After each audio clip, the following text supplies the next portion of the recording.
Je commence? Enfin, Allez. ouais, allez. Bah, alors moi, je suis Nadine Rocabois, associée chez Placero IP. Je suis conseil en propriété industrielle. Donc ma spécialité, c'est les brevets d'invention. Et mon domaine technique, c'est la chimie et la pharmacie. Donc voilà, et j'ai créé au sein de Placero, qui est un cabinet de conseil en propriété industrielle, donc une équipe spécialisée dans les startups pour répondre au mieux à leurs besoins qui sont très spécifiques. Et donc moi, Jean-René Bailly, donc je travaille chez Placero depuis un petit peu plus de 6 ans. Je suis responsable du département d'évaluation financière d'actifs incorporels, donc à savoir des brevets, des marques, etc. J'ai donc plutôt une casquette, on va dire, de l'ordre du financier business au sens général du terme. Et j'ai historiquement travaillé un petit peu plus de 10 ans dans un environnement plus orienté public, puisque je travaillais sur le suivi des contrats et le suivi des prises de participation dans la filiale de valorisation du CNRS. Voilà. Et donc, je vais maintenant vous partager mon écran avec notre support de présentation et juste peut-être pour compléter ce que disait Daphné, n'hésitez pas, comme la présentation qu'on va faire est un petit peu dense dans un temps un peu limité, à nous interrompre au fur et à mesure, comme en plus on n'est pas énormément, de manière à ce qu'on puisse répondre sur l'instant éventuellement à des choses où vous souhaiteriez plus de précision. Voilà. Hop, je mets ça en partage. Hop, et donc nous allons commencer. Donc d'abord très rapidement, donc Placero IP, comme le disait Nadine, c'est un cabinet de propriété industrielle qui a maintenant un petit peu plus de 100 ans d'existence, dont le travail donc tourne autour des brevets, des marques, de la contrefaçon, etc., des aspects contractuels avec un département contrat et valorisation, donc qui fait à la fois les évaluations monétaires, les négociations, rédaction de contrats, transfert de technologie, valorisation au sens large du terme. C'est environ 350 personnes qui travaillent au sein de Placero, donc plus de 150 qui sont experts en brevets, en marques, avec des implantations à peu près partout en France, ou en tout cas dans les centres importants, on va dire, en termes d'innovation, et également à l'étranger avec Munich, Shanghai, Alicante, Prague, etc., etc.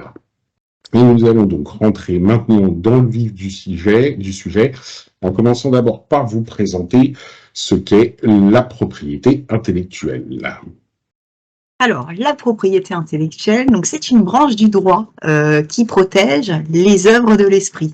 Donc, il y a un code de la propriété intellectuelle, comme on a un code civil, un code du travail, etc.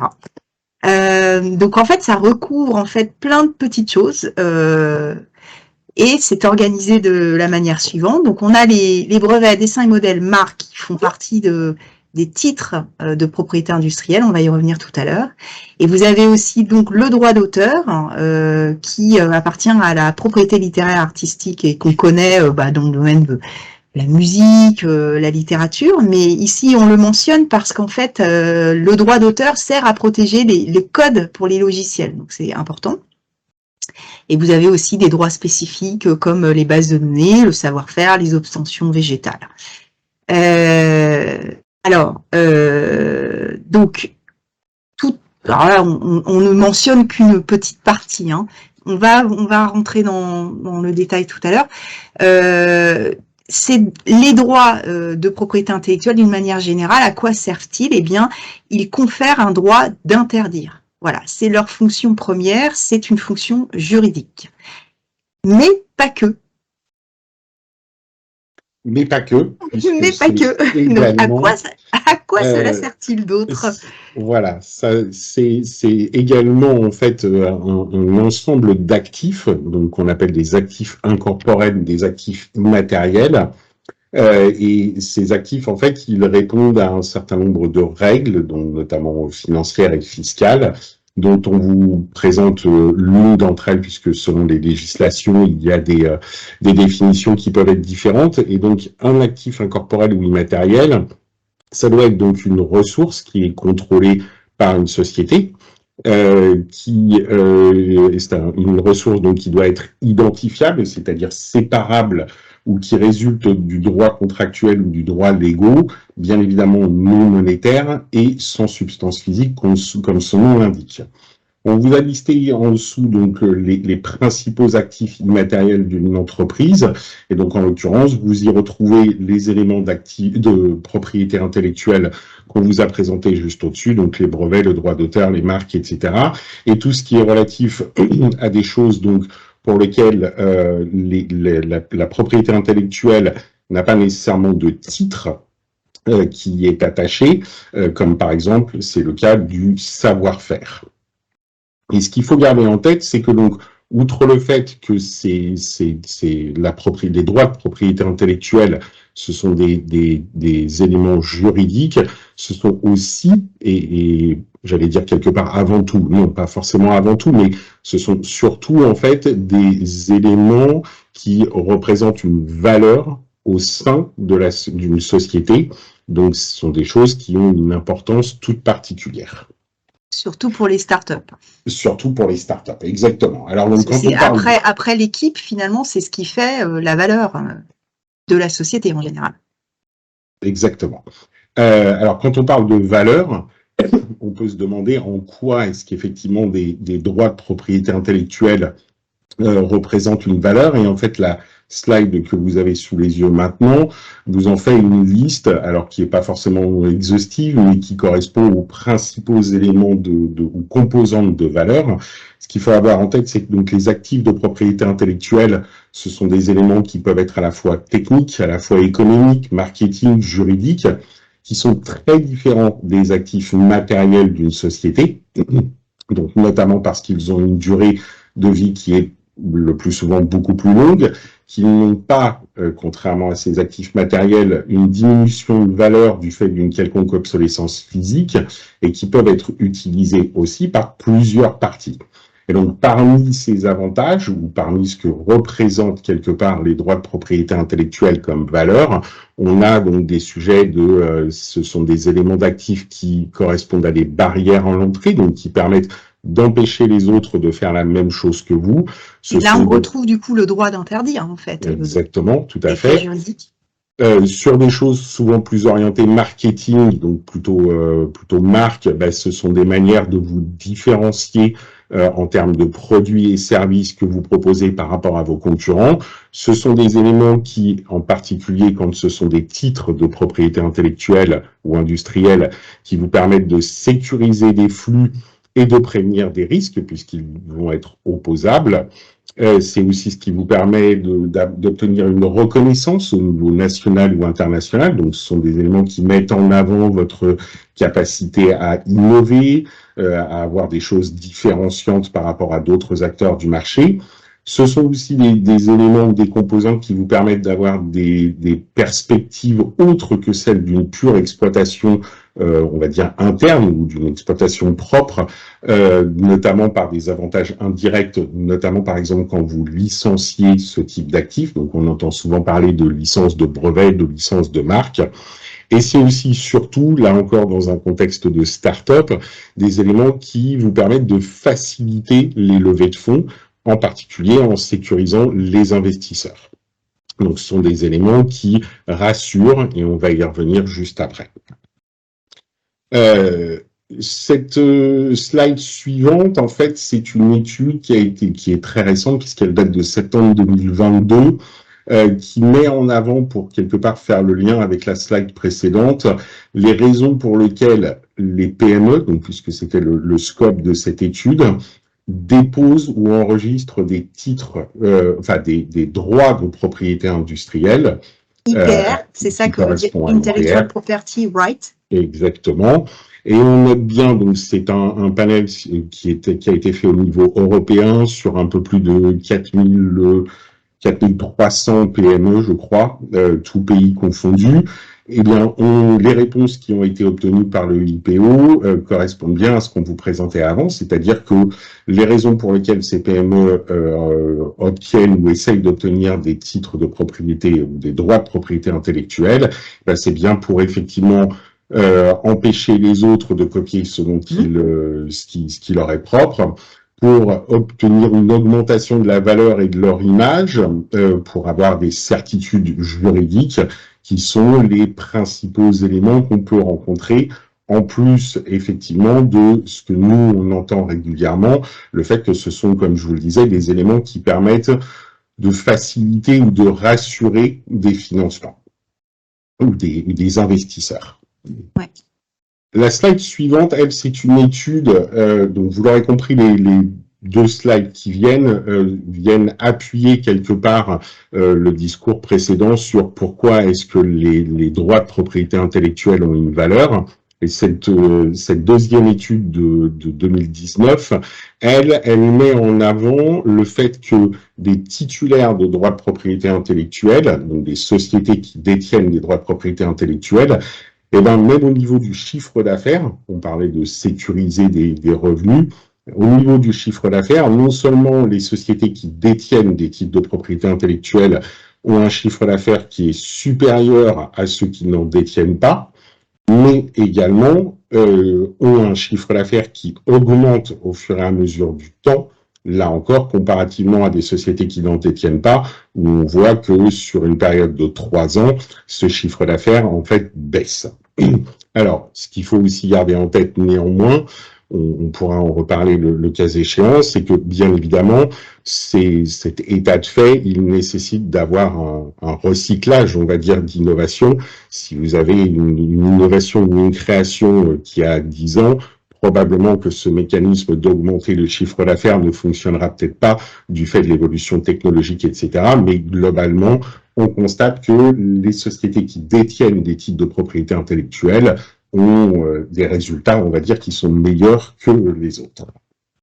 Et enfin, pour finir, et pour se refocaliser une nouvelle fois plutôt sur les startups, ça c'est une étude qui a été faite, donc qui est plus ancienne puisqu'elle date de 2013, me semble-t-il, qui met en avant le fait que, quand on parlait tout à l'heure de sécuriser les investisseurs, eh bien, cette étude a montré que des startups qui détenaient des brevets avaient une chance de réussite qui était bien supérieure à celle de startups qui, elles, n'en détenaient pas, puisqu'on constate que, globalement, ces chances ou ces probabilités de succès sont multipliées par 3 lorsque vous détenez au moins un brevet.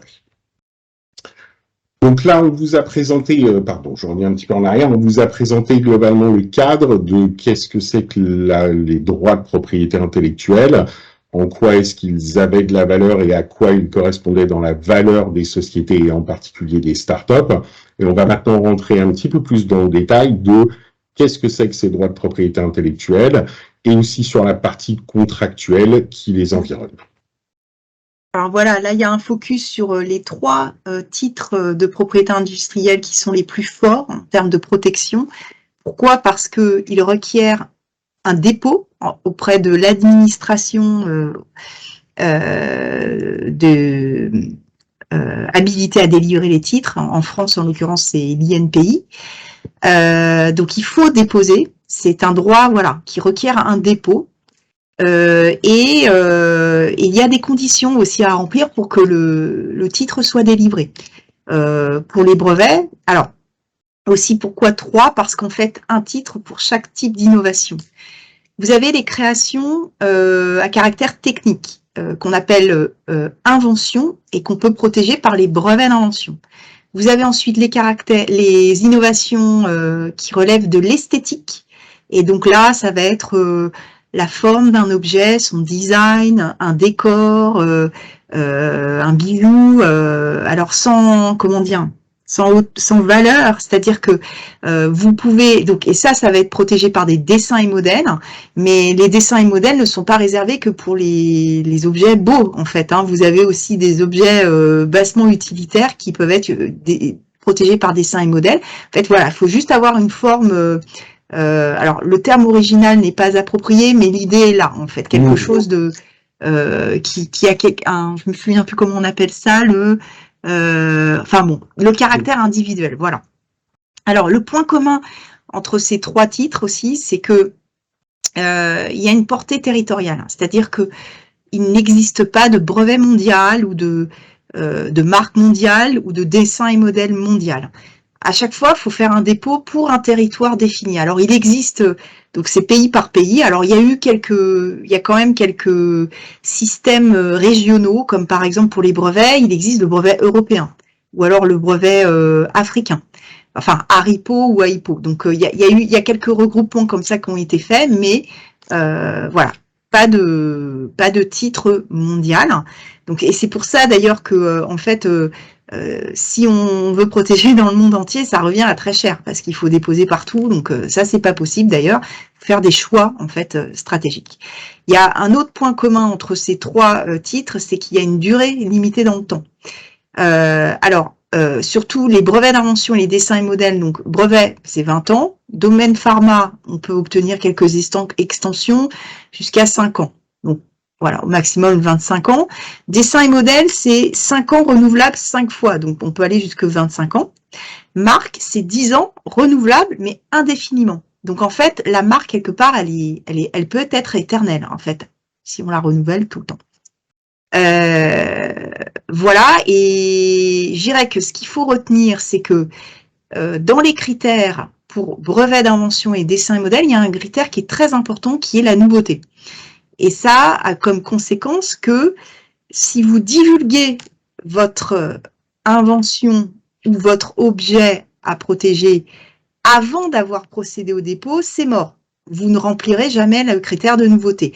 Et cette divulgation, elle peut se faire par tout moyen. C'est-à-dire si sur mon site internet, je montre une photographie de l'objet que je voulais protéger par dessin et modèle, c'est mort. Alors, il y a des pays qui acceptent ce qu'on appelle un délai de grâce, mais attention, c'est pas partout. Donc, il faut garder en tête que je ne divulgue pas avant d'avoir déposé.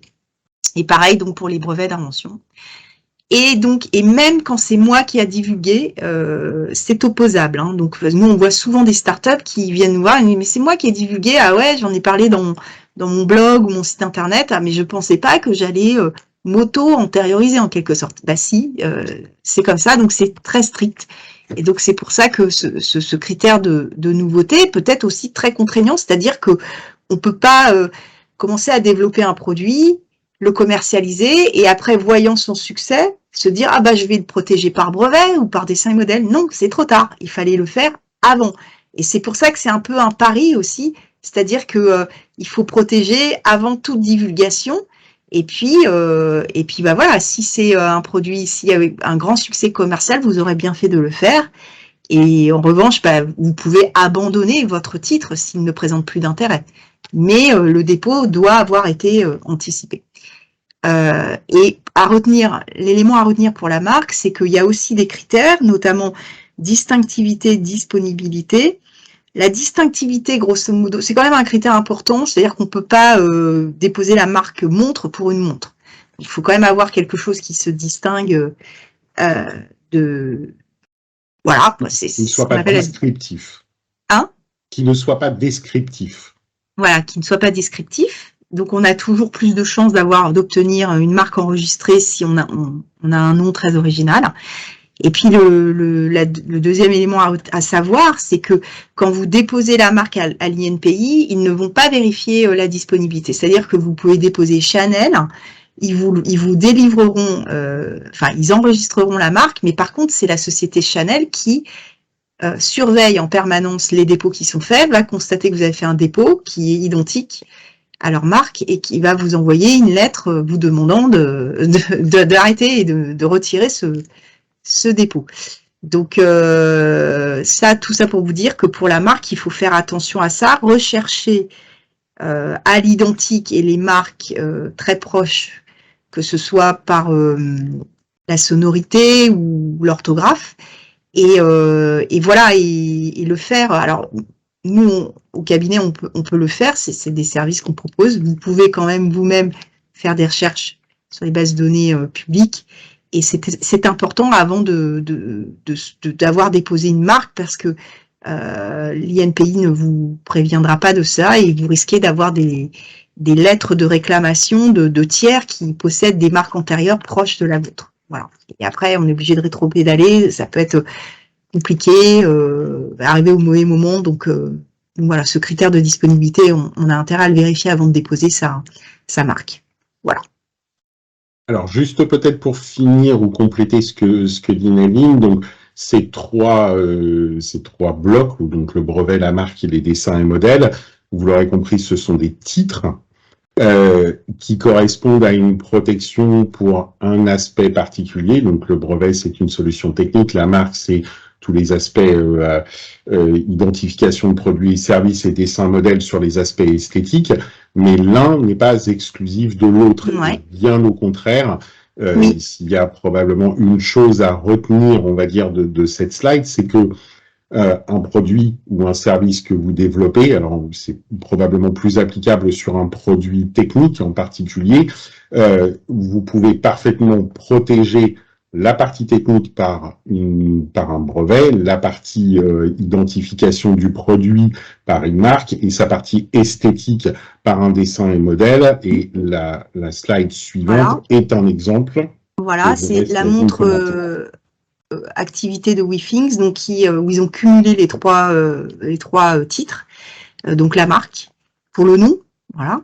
Un brevet qui protège le fonctionnement, enfin le mécanisme de fonctionnement de la montre, et puis le dessin et modèle pour le cadran, en fait, l'esthétique du cadran avec ce cadran, et puis à l'intérieur un autre petit cadran rond. Donc voilà, donc ils ont cumulé les trois protections, et les trois protections sont très complémentaires les unes des autres, puisque comme je l'ai dit tout à l'heure, la marque finalement peut se renouveler indéfiniment. Donc le gros l'atout de la marque, c'est sa durée. Le brevet, l'atout du brevet, c'est que c'est très générique. Ça peut apporter une protection très générique. C'est-à-dire vous changez un engrenage par un autre, bah, c'est toujours couvert par le brevet. Parce que si le brevet est bien rédigé, c'est justement ça, c'est qu'il va pouvoir apporter une protection générique. Et le dessin et modèle, bah, c'est beaucoup moins cher qu'un brevet, en même temps à un enregistrement très rapide, et vous avez un titre qui est opposable très rapidement, et nous on l'a fait déjà pour des startups. On s'est servi du dessin et modèle pour demander à quelqu'un, pour faire valoir nos droits auprès d'un tiers, et le dessin et modèle, sachez que on peut l'utiliser pour protéger des interfaces par exemple, et que dans l'affaire Apple-Samsung, les dessins et modèles ont été primordiaux. Donc le dessin et modèle est quelque chose à ne pas négliger, bien au contraire. Alors juste peut-être une dernière petite précision, j'enfonce sans doute une porte ouverte, mais il faut savoir que vous n'êtes pas obligé pour un produit unique de tout déposer en même temps. En fait, vous pouvez déposer un brevet d'abord, attendre une partie du développement et déposer une marque. Enfin, ce sont des choses qui, même si elles sont utiles pour la protection globale, elles n'ont pas besoin d'être simultanées. Ouais.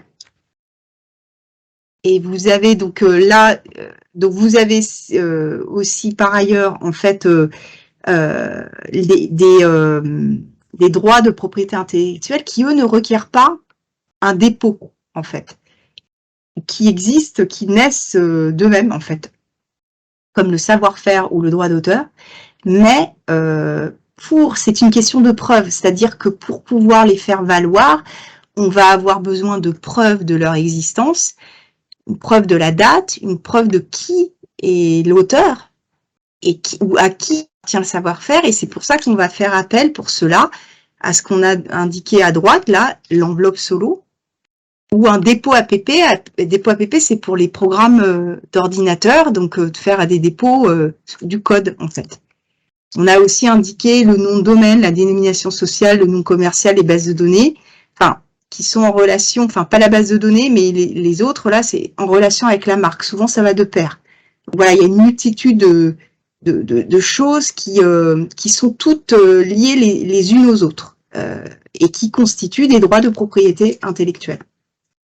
Et des moyens de se protéger, et surtout, quelque part, d'interdire aux autres de faire la même chose, en l'occurrence.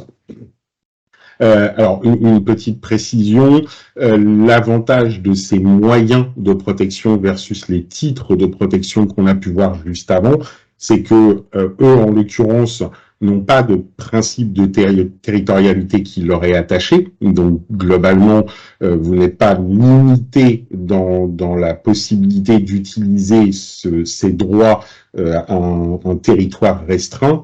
Et vous n'avez pas aussi, ou dans des mesures qui sont tellement longues que l'impact est beaucoup plus faible, vous n'avez pas de durée de protection. Un savoir-faire, à partir du moment où il existe, et tant que vous êtes en capacité de le maintenir secret, vous pouvez l'utiliser et en avoir les droits quelque part aussi longtemps que vous le souhaitez. Alors, en revanche, ce qui nous permettra ensuite de faire le lien avec les aspects contractuels qui environnent ces droits de propriété intellectuelle, du fait que ce ne sont pas des titres, bien évidemment, le cadrage est beaucoup plus aléatoire et c'est souvent et notamment pour ces types de droits que l'on va environner avec des contrats de manière à pouvoir s'assurer, pour répondre notamment par exemple à la définition d'un actif incorporel comme on vous l'a montré au tout départ, de savoir qui en est à l'origine, pourquoi, qu'est-ce que vous avez droit d'en faire, etc. Ce qui ne veut pas dire que les contrats ne sont pas utiles pour les titres. En revanche, ils sont encore plus utiles quand vous n'avez pas un titre qui y est attaché. Juste pour finir là encore sur cette slide, de la même manière que pour les titres, vous pouvez protéger un produit avec l'ensemble des titres, vous pouvez aussi compléter la protection par des moyens de protection qui ne sont pas des titres. Donc vous pouvez parfaitement, et c'est d'ailleurs dans l'essentiel des cas le cas de figure, quand vous avez un brevet sur un objet qui nécessite par exemple des procédés de fabrication ou des choses comme ça, vous ne divulguez pas nécessairement dans le brevet l'ensemble des informations qui sont nécessaires et vous pouvez parfaitement en conserver une partie sous la forme d'un savoir-faire. Ça, c'est un point qui est important. Et tu disais juste pour les marques, brevets, dessins et modèles, à mon sens, sont beaucoup plus forts que le savoir-faire ou le droit d'auteur parce que eux, en revanche, sont bien cadrés par essence, en fait, puisqu'ils requièrent un dépôt. Il y a la portée les contours de la protection sont clairement définis, ce qui n'est pas le cas pour le savoir-faire et le droit d'auteur. Donc, c'est pour ça que voilà, quand vous avez la possibilité de déposer des brevets, des marques et des dessins et modèles, vaut mieux faire ça plutôt que de compter sur la protection du savoir-faire ou du droit d'auteur. Tout à fait. Alors, juste une dernière petite explication. Vous avez vu sur cette slide et la précédente cette espèce de cercle qui est en l'occurrence un cercle vertueux pour le coup. Donc ça, ce sont des titres et des moyens de protection qui, à chaque innovation ou création, peuvent intervenir. D'où le fait que ça soit circulaire, on va dire. À partir de là, donc, on a vu les droits de propriété intellectuelle. Comme vous l'aurez, je l'espère, compris, certains d'entre eux sont limités en termes de procédure d'obtention de dépôt. Donc, les moyens, en l'occurrence, de propriété intellectuelle n'ont pas ce processus. Et donc, les contrats, eux, vont pouvoir venir encadrer, on va dire, une partie des manques que peuvent avoir ces droits de propriété intellectuelle. Ils peuvent aussi, pour le coup, venir encadrer des titres de propriété intellectuelle. On va le voir sur la slide suivante.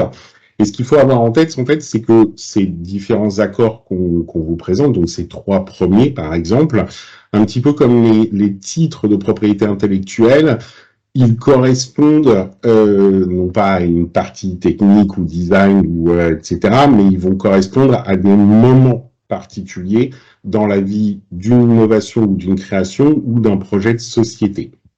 Donc, à chacun d'eux correspond une spécificité.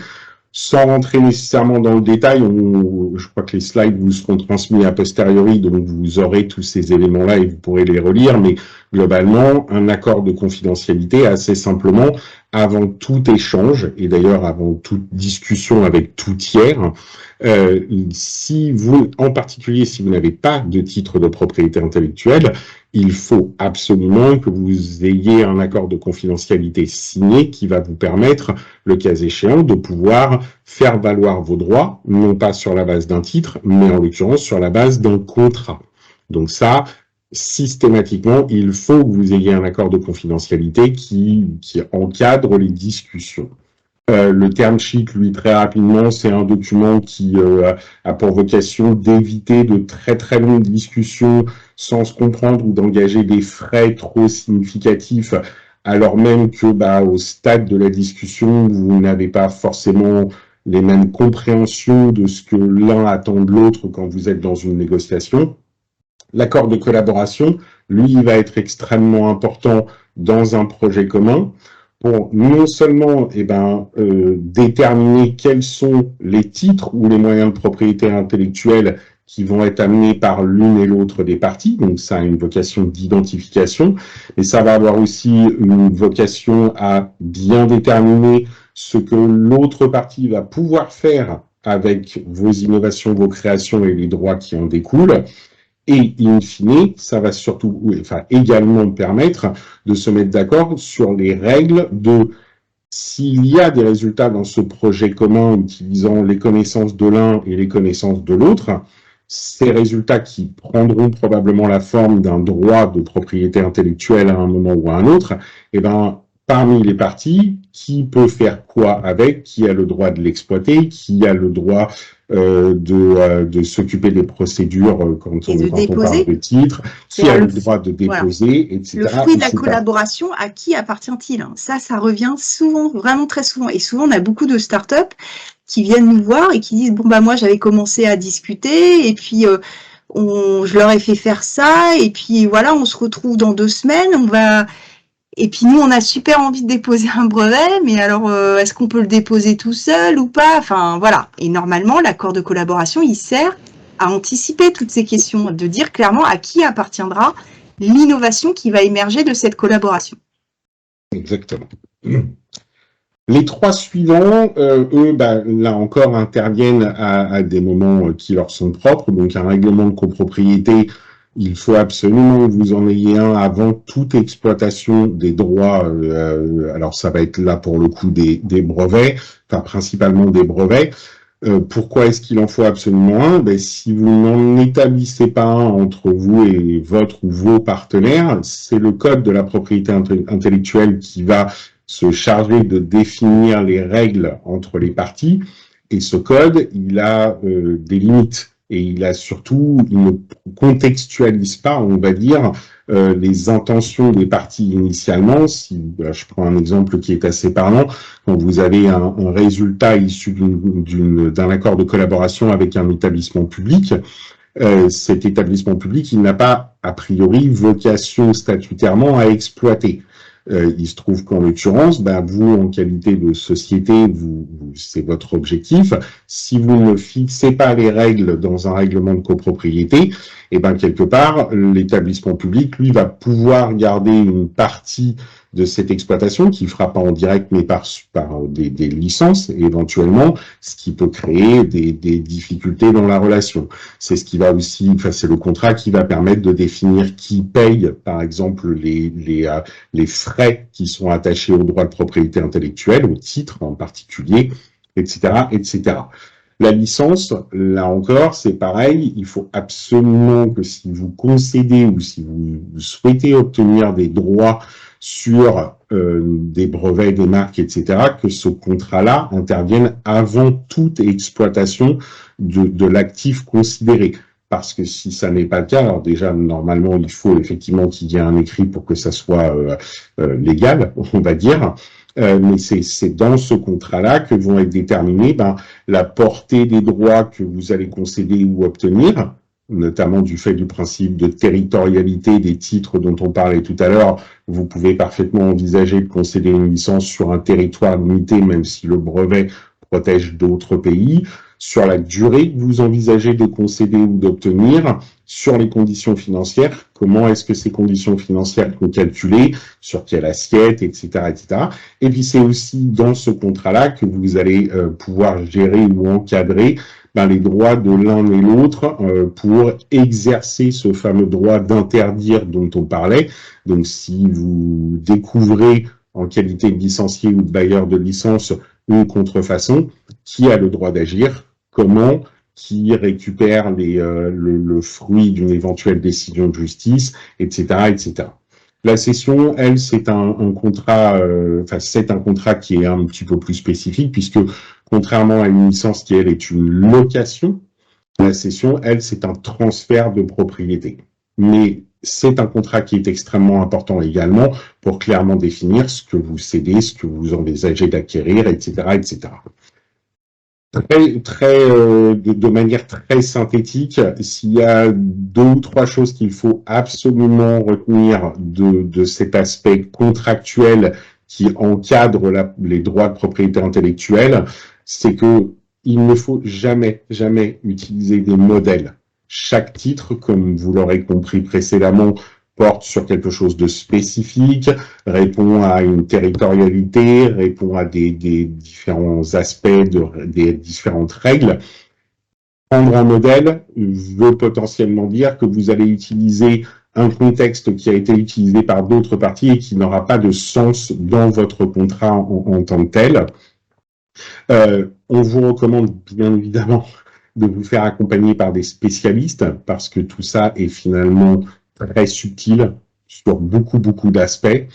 Et pour finir, le dernier point qu'il faut retenir, c'est ne pas prendre un contrat pour ce qu'il n'est pas. Alors, on a pour habitude d'utiliser un exemple qui est souvent très fréquent, c'est celui de l'accord de secret. Donc, on l'a vu juste avant, l'accord de confidentialité, que les gens signent et qu'ils considèrent comme très souvent encadrer la collaboration qui s'instaure entre les parties. Un accord de secret, il a vocation à encadrer ce que l'autre partie a le droit de faire avec vos propres informations, mais il n'a pas pour vocation d'encadrer la collaboration en tant que telle et les résultats qui en sont issus. Deuxième exemple qui, lui, est pour le coup encore plus parlant, concéder une licence, ça n'est pas céder la propriété d'un titre. Donc, en l'occurrence, il ne faut pas le confondre et il s'avère que régulièrement, on est confronté à ce genre de situation.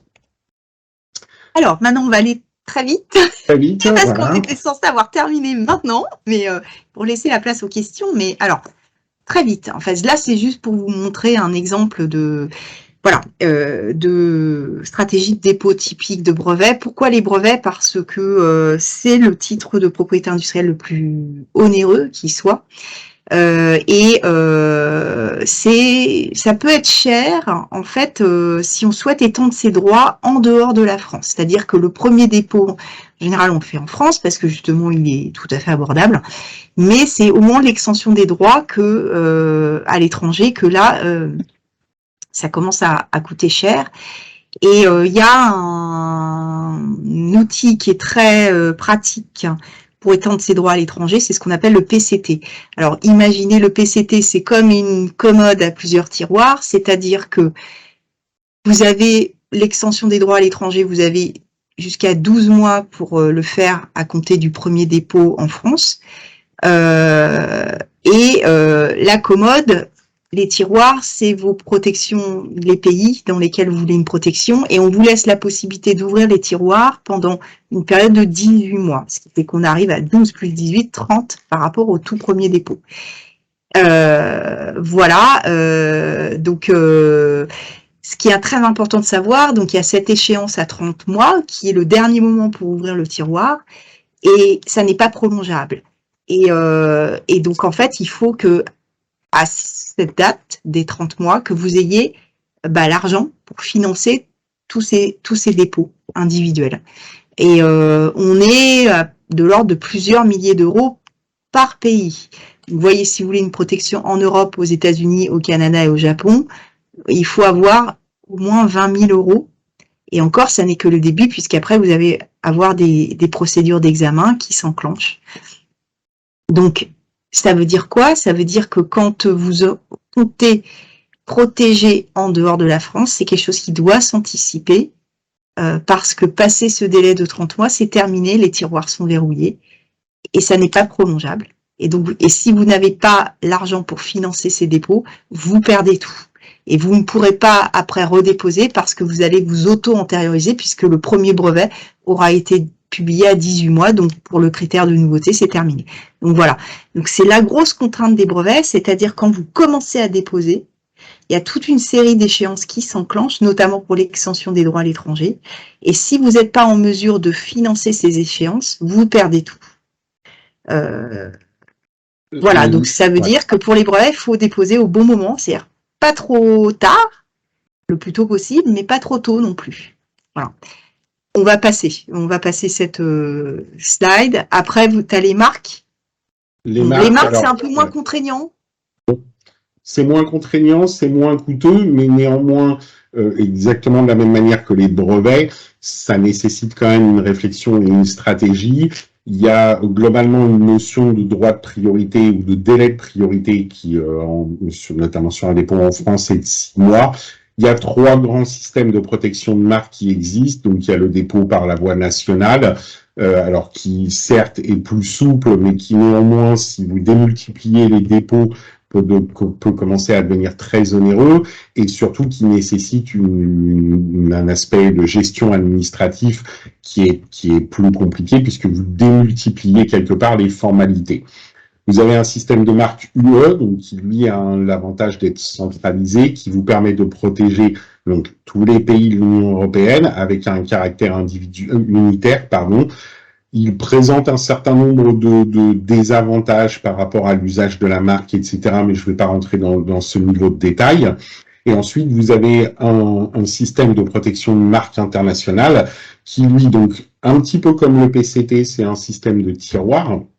Donc, vous allez pouvoir déposer une marque inter, sélectionner les pays à l'intérieur des gens qui adhèrent à ce système, et en revanche, contrairement à la procédure PCT, vous pouvez éventuellement envisager beaucoup plus tard d'étendre les pays à d'autres pays que vous n'auriez pas choisis. Ouvrir de nouveaux tiroirs. Voilà, ouvrir un nouveau tiroir. Néanmoins, le risque étant qu'entre-temps, si vous n'avez pas sélectionné ce pays au départ, vous pouvez avoir des gens qui ont déposé entre-temps et donc vous ne pourrez pas obtenir ce titre-là. Et donc la marque n'est plus disponible. Ouais. C'est ça. L'idée générale sur ces 2 slides qu'on vous a présentés, c'est ce qu'il faut avoir en tête, c'est que la propriété industrielle, c'est de la stratégie, c'est de l'argent, c'est un investissement, on va y revenir juste après, et que ce sont donc des choses qui ont absolument besoin d'être prévues et budgétées quelque part. Et bien pensées, et bien pensées aussi. Exactement. Pour schématiser un petit peu tout ça et pour surtout faire le lien à la fois entre les droits de propriété intellectuelle et les aspects contractuels, on a préparé en fait cet exemple de frise chronologique, alors qui est un exemple, il y en a beaucoup d'autres, mais on a fait le choix de le faire dans un contexte de création de société. L'idée en fait, c'est de vous présenter la propriété intellectuelle et les aspects contractuels dans le contexte global en fait, puisque ce sont de la même manière que d'autres critères d'évolution, donc notamment par exemple sur les aspects technologiques. Donc ça, ce qu'il y a ici, c'est l'échelle TRL qui est utilisée pour la maturité technologique, mais aussi pour des aspects de financement de société. En fait, la propriété intellectuelle et les contrats, c'est un processus qui intervient en parallèle de tout ça. Ça n'est pas quelque chose d'isolé, c'est vraiment quelque chose qui a besoin d'être géré en même temps et au fur et à mesure. Donc, dans cet exemple-là, cet exemple de frise, les contrats, ils vont être importants dès le départ. Et ça, on l'a déjà dit tout à l'heure, mais dès que vous avez une idée, il faut absolument que vous vous protégiez par un accord de confidentialité dès que vous discutez avec des gens. Ensuite, dans le processus de création de la société, vous allez embaucher des gens, donc avoir des contrats de travail qui ont des clauses de propriété intellectuelle.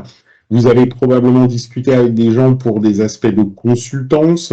Vous allez faire un logo par un designer, etc. Tous ces contrats-là doivent être regarder et intégrer Oui. des aspects de propriété Oui, intellectuelle parce que pour être sûr de ouais, ne pas perdre des droits. le logo, qui dit logo, dit droit d'auteur, parce que création artistique, donc droit d'auteur, et qui dit droit d'auteur, bah, dit cession. C'est-à-dire que vous, et ça c'est très méconnu, mais c'est pas parce que la personne sur sa facture dit je vous cède tous mes droits, c'est pas valable ça. Il faut dire lesquels, hein. Exactement, Des tout à petits fait. détails comme ça, et on voit que dès le début, il faut verrouiller à la fois en interne et en externe. C'est-à-dire en interne, c'est j'embauche des stagiaires, par exemple. Alors là, c'est très casse-gueule. Le stagiaire, si vous lui faites pas signer une convention de stage dans laquelle il est indiqué, il y a une clause de propriété intellectuelle où il dit, il signe que il va bien vous céder tous ses droits, il y a un risque que la personne soit propriétaire de droits, en fait, si elle n'a pas signé ça. Donc Alors, là, on verrouille en interne avec les contrats de travail, les conventions de stage, et on verrouille en externe avec tous les gens avec qui on fait faire, ou on collabore, ou on échange, en fait. sur le sujet des stagiaires, c'est plus tout à fait vrai, mais on ne va pas rentrer dans ce niveau de détail.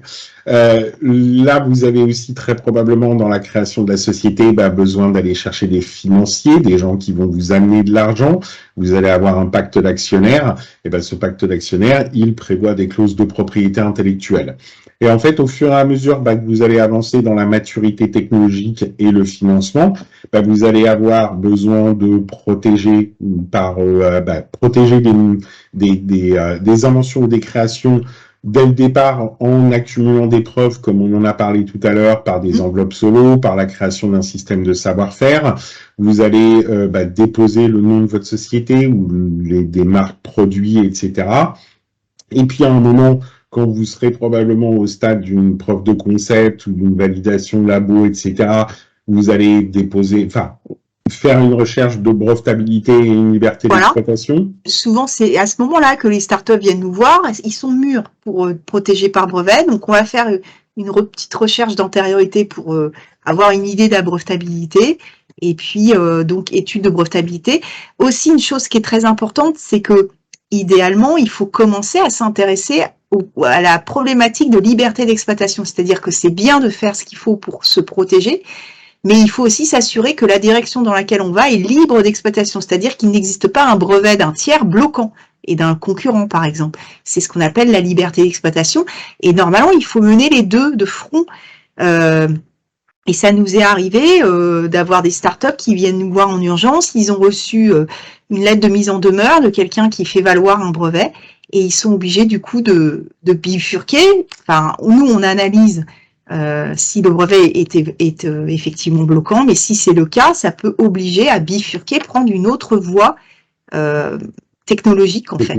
Donc là qu'on se rend compte que la propriété intellectuelle, elle est très elle est essentielle dans votre développement technologique aussi, parce que il faut aller dans la voie qui vous permet à la fois de protéger et d'être libre d'exploitation. Voilà. Par la suite, on va passer rapidement, mais globalement, plus vous allez vous rapprocher de la commercialisation, plus vous allez probablement avoir à discuter ou à négocier avec des tiers. Donc, vous allez retrouver, après le dépôt du brevet, vous allez probablement entrer en collaboration avant de rentrer dans la collaboration pour, comme on disait tout à l'heure, ne pas perdre trop de temps. Peut-être qu'un term sheet peut être utile. Si à l'issue de la collaboration, vous avez des résultats qui sont protégeables, un accord de copropriété va être nécessaire. Vous allez commencer à faire des prototypes, etc. Là, le contrat de sous-traitance va être important. Et en parallèle, vous allez probablement avoir à déposer des codes à l'APP, etc. Et puis, à un moment, vous allez vouloir laisser quelqu'un exploiter sur un territoire qui vous intéresse pas, donc vous allez devoir faire une licence. Il faudra traiter le sujet des sous-licences. Et puis, vous allez réinventer quelque chose, donc redéposer un brevet. Tout ce système, donc là, c'est un séquentiel, mais ce qu'il faut comprendre, c'est que au fur et à mesure, une nouvelle idée, vous allez en avoir juste après le dépôt d'un brevet, etc., etc. Donc tout ça est itératif au fur et à mesure. Cette slide-là, elle présente juste une autre frise dans d'autres cas de figure que celui d'une création de société, puisque là, on est dans deux cas de figure qui sont soit ce qu'on appelle du in-licensing, c'est-à-dire vous cherchez à obtenir des droits sur des droits de propriété intellectuelle qui appartiennent à des tiers, ou du out-licensing, c'est-à-dire que vous cherchez à concéder des droits à d'autres parties. Donc, c'est pour le truc de... Alors, on entend quelqu'un. Pardon. On n'a déjà pas beaucoup de temps. Donc, je finis rapidement. Là, c'est juste pour vous montrer que, en fonction du type de projet que vous avez ou de la stratégie que vous voulez mettre en œuvre, et forcément, à la fois les droits de propriété intellectuelle et les aspects contractuels vont intervenir à des moments différents. Si vous faites du in-licensing, forcément, vous n'allez pas avoir, c'est pas vous qui aurez l'idée initialement. En revanche, ça ne vous empêchera pas de faire une due diligence et une ILEX et un accord de confidentialité, etc., etc. Si vous faites de l'out-licensing, la partie contractuelle en amont, elle est probablement moins importante. Ou moins nécessaire, on va dire. En revanche, dès que vous avez commencé à discuter avec le tiers, là, il faudra mettre en place de nouveau un accord de confidentialité, un term sheet, une licence, etc., etc. Pour finir, pour finir, on va dire en 2-3 petites minutes, on a juste voulu mettre en avant, en fait, les raisons qu'on entend, nous, régulièrement, voire trop régulièrement, qui justifient que les gens ne veulent pas notamment enregistrer, déposer des titres de propriété intellectuelle. Alors, on a repris, là encore, cette étude de l'OIPO qui date de septembre 2022, qui a posé la question à toute une série de PME, donc comme je vous disais, à peu près 4300 d'entre elles, pour savoir pourquoi ces 4300 n'avaient pas fait de dépôt ou n'avaient pas souhaité se protéger par de la propriété intellectuelle. Et on y retrouve certes toute une série de choses qui sont parfaitement entendables et non discutables. Donc, par exemple, les contraintes d'enregistrement n'étaient pas ne correspondait pas par rapport à mon invention, donc quelque part, je ne pouvais pas avoir cette protection. Donc ça, ce sont des choses, tout ne peut pas être protégeable. En revanche, il y a d'autres choses sur lesquelles, ou d'autres bonnes justifications sur lesquelles nous, on essaye de tordre le cou à ces points parce que on les considère comme étant discutables. Et donc, en l'occurrence, c'est les principaux qu'on entend, ce sont ces 5-là. Voilà. Alors, c'est trop cher. Donc, oui, c'est cher. Mais justement, il faut faire les choix stratégiques pour maîtriser les dépenses. Et puis, c'est un cercle vertueux. C'est-à-dire que si vous n'avez pas de droit de propriété intellectuelle, vous n'allez pas être attractif vis-à-vis des investisseurs, donc vous avez besoin d'en déposer pour pouvoir lever des fonds qui vous permettront par la suite de financer votre propriété intellectuelle. Et puis ça rejoint en fait le titre de notre webinaire, à quoi bon innover si on n'est pas protégé? À quoi bon de faire de la R&D si on protège pas à côté? Enfin, c'est dommage en fait, et ça n'est pas logique. Ensuite, c'est trop long. Alors oui, le temps, notamment là je parle des brevets, c'est vrai que c'est un temps long. Il faut compter 3-4 ans pour avoir un titre délivré, mais en même temps c'est un avantage parce que ça, déjà au tout début, ce que les tiers voient, c'est la version du brevet dans sa portée la plus large. Donc ça, c'est très dissuasif. Hein. Ensuite, il arrive souvent qu'au bout de la procédure d'examen, finalement, ce qui est délivré, c'est quelque chose, une version qui est quand même plus restreinte. Mais ça, les concurrents ne la voient que 4 ans plus tard. Donc, entre-temps, ils ont vu le chat qui était bien gros et ils ont préféré ne pas aller sur votre terrain. Donc, voilà. Donc, ça, c'est quand même un avantage. Et en plus, du coup, le temps long brevet permet d'adapter les revendications au produit qui, à la fin des fins, sera exploité. Donc finalement, c'est un avantage, en fait. Et puis, on l'a vu, cette longueur de procédure, elle est à mettre en perspective de la durée de protection que confèrent les titres, en l'occurrence. Ouais. La procédure, elle est certes longue, mais la durée de protection d'un brevet, comme on vous le disait tout à l'heure, c'est au minimum 20 ans, enfin, on va dire en règle générale 20 ans, donc c'est pas forcément si long que ça en tant que tel. Après, ça ne sert à rien. Souvent on dit ça parce que moi je n'irai jamais au tribunal attaquer quelqu'un en contrefaçon. ok, mais vraiment l'effet principal d'un titre de propriété intellectuelle, c'est un effet dissuasif, c'est l'effet épouvantail. Donc ça a un effet et vous vous en rendez même pas compte en fait. Et puis c'est un actif qui a de la valeur, qui valorise votre société. Donc ça sert à quelque chose. Et puis Ça sert à créer de la valeur. et voilà, et ça attire les investisseurs, ça a tous les effets qu'on a énoncés tout à l'heure, l'effet marketing, ça crédibilise une technologie, donc ça a un effet autre qui dépasse de loin, enfin qui dépasse l'effet juridique premier. Nadine, excusez-moi, je vous coupe, on a une question. Oui. C'est Adam qui demande, dans votre métier, avez-vous besoin de comprendre le brevet? Oui. Par exemple, un biologiste vient vous voir avec un protocole particulier à protéger. Est-il nécessaire d'avoir des compétences en biologie pour bien protéger? Absolument, absolument en fait. Et c'est bien pour ça, nous, chez Placero, notre grande force, c'est qu'on a des ingénieurs brevets de tout domaine technique et très pointus en fait. Donc on est capable de... Vous voyez, moi par exemple, je ne peux pas traiter des inventions, protéger une invention dans le domaine des télécoms, hein, c'est pas du tout mon domaine technique. Mais j'ai mes collègues qui savent le faire. Et oui, ça c'est essentiel, il faut savoir analyser l'invention. Quelqu'un vient nous voir avec quelque chose de très précis en général. Il faut être capable d'analyser l'invention pour pouvoir la généraliser autant que possible, en fait. Voilà. Juste pour compléter la réponse de Nadine, vous n'avez pas posé la question de savoir est-ce qu'il faut comprendre le brevet ou la techno pour faire du contrat. Bien évidemment que c'est nettement moins important, mais néanmoins, que vous soyez capable d'expliquer à la personne qui vous accompagnera pour rédiger le brevet de manière simple, etc., est quelque chose qui est important pour bien rédiger les contrats, pour le coup. Parce que ça fait appel à des notions techniques de domaine, etc., etc. Alors, et pour répondre à la question, faut-il des compétences juridiques en plus des compétences scientifiques? Effectivement, enfin, côté brevet, on a la double compétence, c'est-à-dire qu'on est des ingénieurs à la base, ou alors on a chez nous, par exemple, dans les biologistes, souvent, c'est des personnes qui ont fait des thèses, ils ont un PhD, ils sont très pointus en biologie, et ils ont, après, se sont formés au droit des brevets. Donc, on a la double compétence, et c'est essentiel, hein, parce qu'on fait à la fois du droit et de la technique, en fait.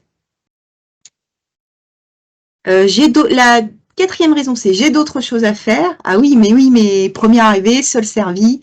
Le risque quand on s'intéresse pas à la propriété intellectuelle, c'est de se faire doubler, c'est que quelqu'un d'autre protège à votre place. Et la dernière raison, je peux le faire moi-même. Alors ça, c'est surtout pour les marques. Oui, d'ailleurs, l'INPI aide les petites entreprises à déposer eux-mêmes.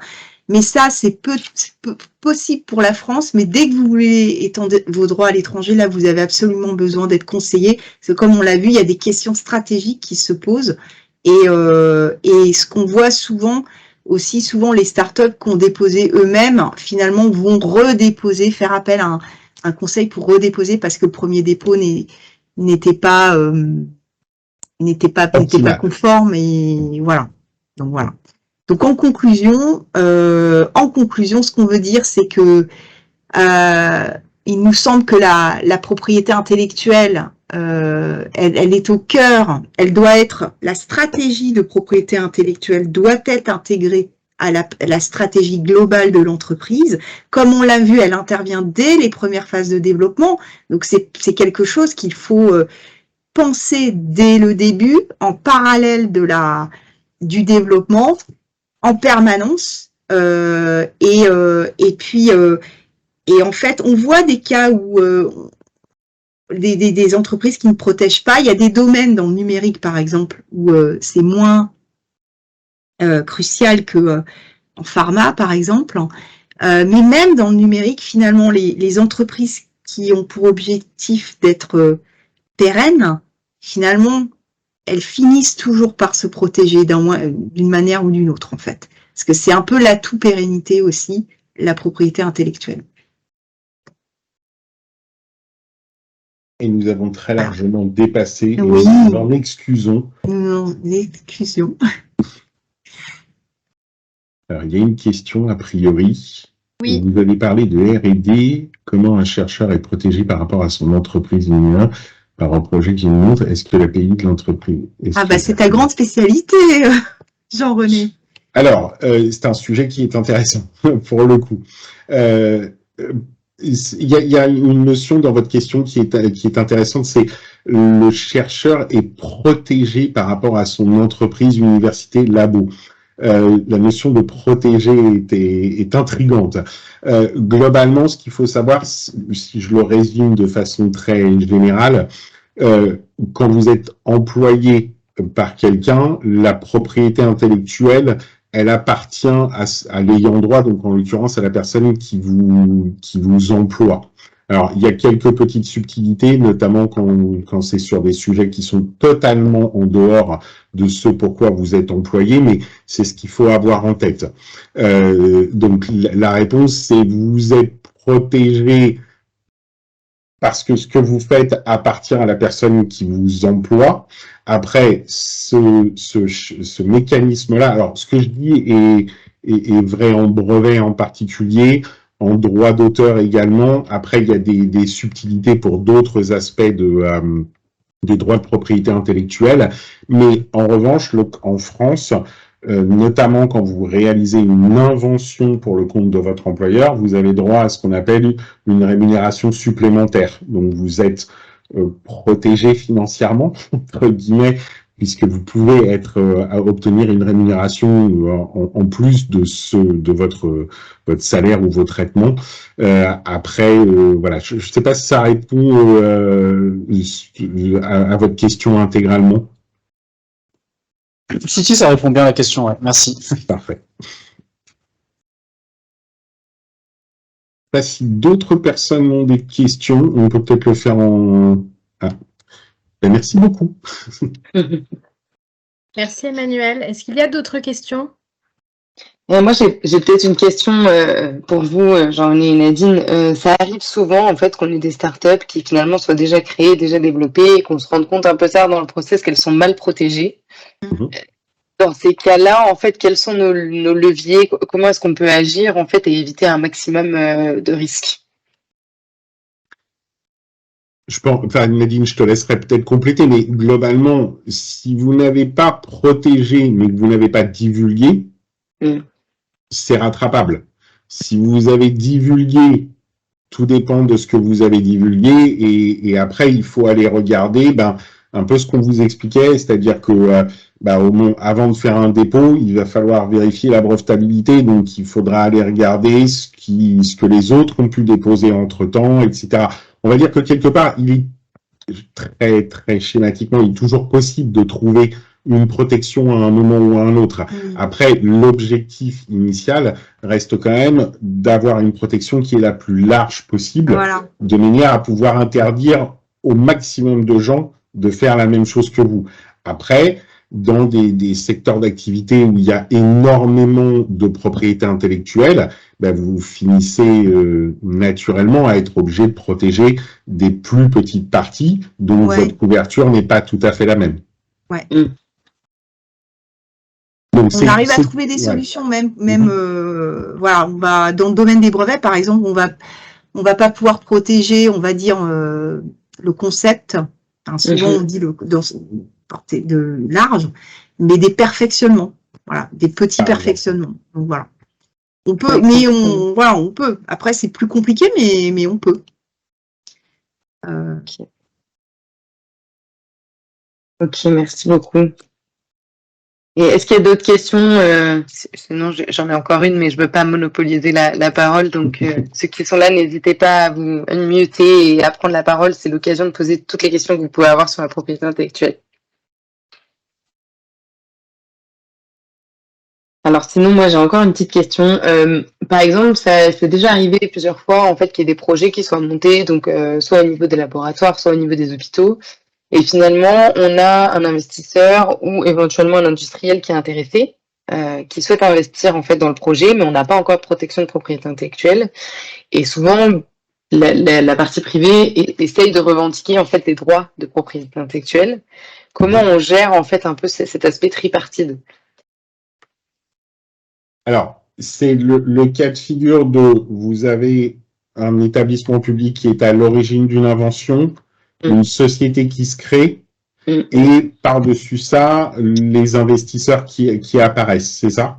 Alors même avant même que la société soit créée, en fait, des industriels viennent et sont intéressés par le projet et souhaitent en fait mettre un montant dedans. Mais il n'y a pas encore de propriété intellectuelle de déposer. Et donc, si ce montant est investi et qui finance une grande partie du projet, est-ce qu'il y a des questions sur finalement à qui revient la propriété intellectuelle in fine? Alors, oui, ça va probablement se poser. Après, si je prends l'exemple d'une invention issue d'un laboratoire, notamment public, vous allez avoir des cahiers de labo. Donc la titularité en tant que telle de l'invention, elle peut être traçable. C'est un petit peu aussi le message qu'on passait tout à l'heure, c'est-à-dire que avant même les titres, ou quand vous utilisez des moyens de protection qui ne sont pas des titres, ce qui est important, c'est de documenter un maximum, d'avoir une traçabilité, une enveloppe solo ou des choses dans ce style-là, qui ne sont pas des titres de propriété intellectuelle en tant que tels, mais qui sont des éléments de preuve qui peuvent servir dans des contentieux, des litiges, etc. Donc, si vous avez tous ces éléments de traçabilité, vous ne pourrez, enfin, a priori, personne ne pourra s'approprier votre invention. En revanche, quelqu'un qui financerait un projet ou des suites de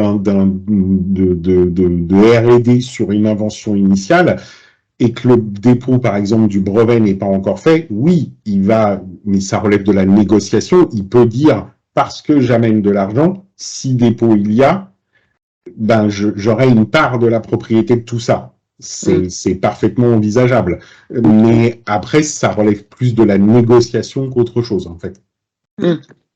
Ouais, ok.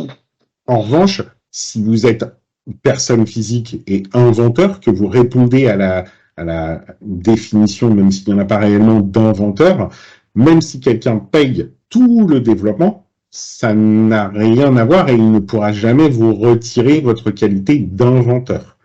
Vous avez, sur un brevet, vous allez avoir les inventeurs et vous allez avoir les propriétaires ou les copropriétaires. Et donc ça, ce sont des choses qui sont complètement différentes. Ok. Ok, effectivement, c'est important d'anticiper ça dans les discussions en fait sur les projets. C'est ça. Et ça va dans le sens de ce qu'on vous disait, c'est-à-dire que un cahier de labo, un dépôt d'enveloppe solo, etc., à minima, c'est un élément de preuve pour dire c'était moi qui étais là à l'origine et personne ne peut se l'approprier. Et s'il le fait, j'irai devant un tribunal. Voilà. Et avant même de discuter de tout ça, même si j'ai une enveloppe solo, etc., je signe un accord de confidentialité pour être sûr de pouvoir matérialiser les choses. Ok. Non, merci beaucoup. Est-ce qu'il y a encore d'autres questions? Ou est-ce qu'on clôture la session parce que vous avez sûrement faim et que vous avez envie de vous reposer? Et nous avons pris beaucoup de temps pour le coup. Merci beaucoup. Pour moi, c'est bon, j'ai plus trop de questions. Mais merci. Avec plaisir. Merci Adam. Et super. Merci beaucoup en tout cas Jean-René et Nadine. Merci beaucoup aux participants. Et puis voilà, j'espère que maintenant vous en savez un peu plus sur la propriété intellectuelle et que c'est plus clair. Et puis de toute façon, je vous souhaite à tous une bonne soirée et vous aurez probablement les slides qui seront diffusés par Charzad. Si vous avez la moindre question, vous pouvez contacter Charzad. Elle se chargera de transmettre à Nadine et Jean-René également. Avec plaisir. Tout à fait. Merci beaucoup Nadine. Merci beaucoup. Très belle soirée. Au revoir. Bonne soirée. Au revoir. Bonne soirée. Bonne soirée.